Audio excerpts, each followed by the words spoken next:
Hey guys, Coldbrew here. Welcome back to another raid video. Summons today for the summoning event. Okay, we gotta do sacred since it's a 2x plus a 10x for this guy right here. Falmond Morn Sword. I did playtest him the other day. I think he needs kind of like a setup in order to get damage out of this guy. He's a faction leader also, so the more champions you have out of that faction, obviously the more benefit you're gonna get out of his kit. He has a very interesting A3, which becomes his A1 when you're fighting specific factions such as the Demon Spawn, Undead Hordes, the Dark Elves, and the Night Trap. Okay, so you gotta have options available in your team already if you're gonna be using +3 of the Sacred Order in order to get the full benefit out of his kit, not only through his A3 but also his passive skill, which provides like Terminator boost, a revive on death buff, which doesn't always work because if you get one shot it doesn't activate, and then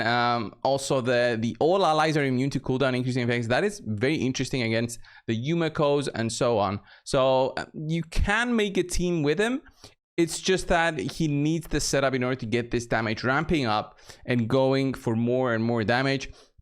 His A2 skill is very interesting also, depending on the number of debuffs on enemies or buffs on the enemies. He can do damage. If you have no buffs but they have debuffs, you get multiple of that advantage over enemies. But again, it's very situational on how you will be using him, because again, you want to be benefiting from this, the faction unity skills, so you got to be running some other good champions with him in order to get the maximum benefit, which I think comes through the 3 faction allies, although you could get away, I guess, with only just 2, so for PvE and stuff. So for PvP, I think you need the 3. So I've got 19 sacreds. I've been saving them up one by one, guys, one by one, slowly but surely.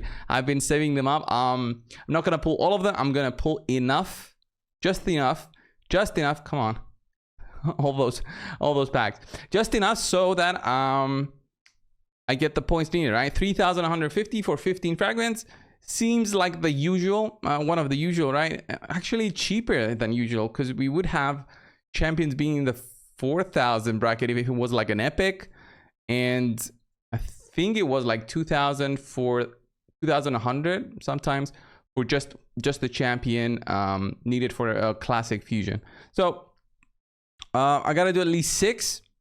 I don't think it's bad to get all the points, and if out of those 6 I get something, then that's great. I don't know the pity, how far I am into pity, but let's get started. Opening 6, maybe 7, maybe I'll do 7. All right, Hexia, very interesting champion, has a very strong A2 and A3 skill in terms of multiplier. So if you have a blessing on her, she'll be actually very useful for the city of Sintranos. All right, the Cursed City. There's some stages where you get a lot of advantage out of having strong epics, and she's one of them. Somebody in the past, I think, did like a video comparing her to Rhodos.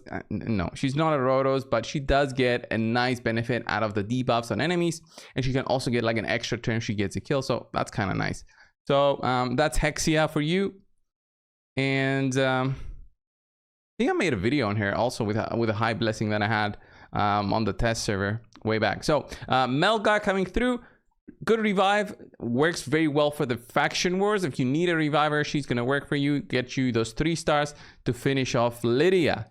All right, continuing on, let's see, another epic, of course. We get a Jotun. He's got an HP burn, I believe. Yeah, HP burn. Then we have a decreased defense and then a big attack there on the A3. So yeah, let's carry on, see where we can get. Oh, there it is, Lego, and I get a Trunda. Actually, guys, the Trunda is not a bad pull. Definitely not a bad pull. Her A2 is insane. But what it changes for my account is that I have 2 Trundas already, and this is actually the 4th overall Trunda that I got. But look at this, guys. The brand new Trunda, I can actually use her, right? Use her to empower the Trunda that I have right now to make her a +2. But you guys know what you have to do when you get these legendaries, and there's like a champion training thing going on, champion training event. You gotta level up. You gotta level up the 5-star already, okay? Don't do this, by the way. I do it because I have the resources and I don't really care.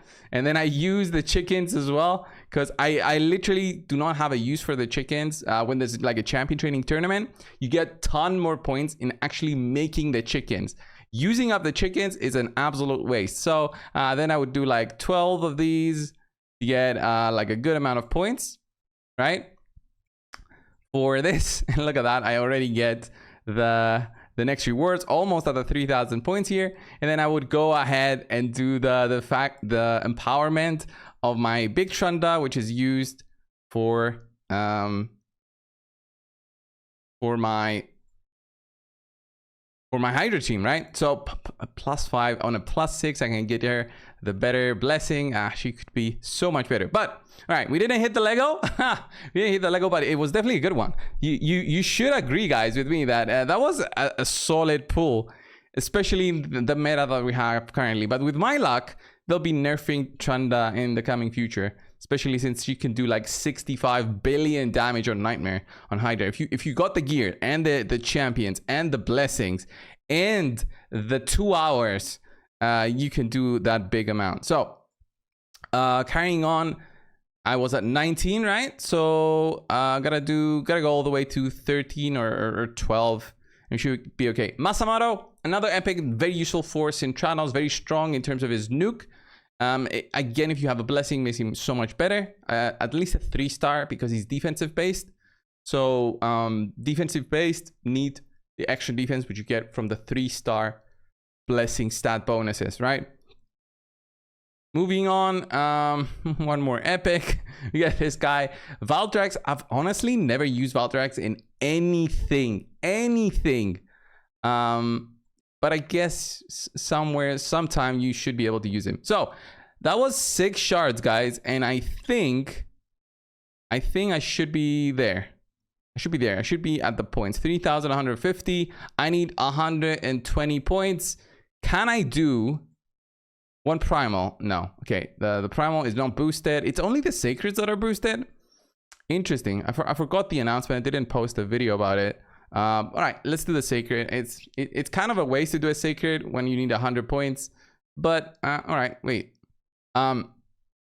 Did Chancellor Yasmin always have black hair like this? Talk about outdated champion models. I can't even remember what she does. Heals one ally by 40% of their max health, 60%. All right, and removes all debuffs. Then places sleep. All right, okay. Pretty basic kit. Interesting summons, guys. I think I got lucky. Regardless of whether I would get the champion that is offered through the 10x, it's all right. It's not like it's gonna change anything for my account, really. I could have used him in like an interesting Hydra team where I would use him to get like I would use him to get like a combo going with Cupidus and Venus. But this works for me. I got my fragments. I'm that much closer to finishing off the fusion.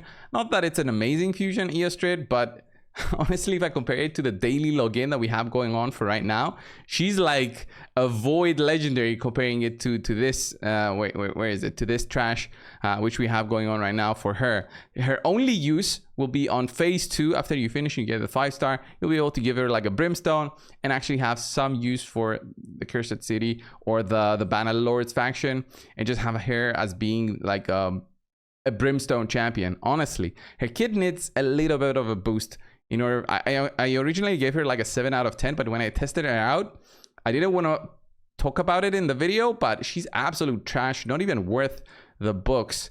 And I didn't book her in my testing that I posted yesterday. I didn't book her intentionally because it was a more beginner-friendly video, and I was just trying to tell people do not book her in that video, but not being rude about it as I am right now, because right now Plarium's not watching and it's just a summons video. I don't care about these. All right, guys, thanks a lot for supporting the channel. I've been away a bit lately because of some whatever.